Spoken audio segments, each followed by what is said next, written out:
Right. Before we go, I wanted to ask you, you said it depends really on the strategy of each country. You pointed out Malaysia and Vietnam, that at this moment, there are Chinese vessels within their exclusive economic zone, and they refuse not to discuss it or announce it to the world.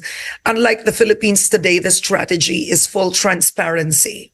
Right? What's happening in this Philippine Sea, bring it out in the news. So you do have the Filipino people more informed of what's happening and frankly, more angry to a degree of what's going on. Would you consider that also a strong strategy? What Malaysia and Vietnam are doing, would that work for the Philippines? So, yeah, I think it would be a very difficult strategy to carry out. Now, it's not hard to not report things, right? That was the government policy for many years, and so you can try to suppress information. I think it is difficult to put that genie back in the bottle now that you have had transparency.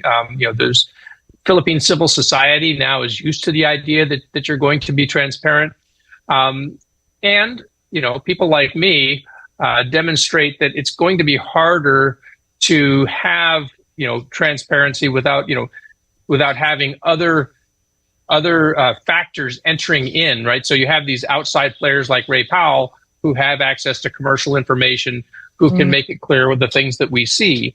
My report on the 11 ships in Ayungin Shoal on last Monday, excuse me, is an example of the kinds of things. I think you can expect a lot more of that because the commercial technology is getting better. It's going to be harder to operate in the shadows.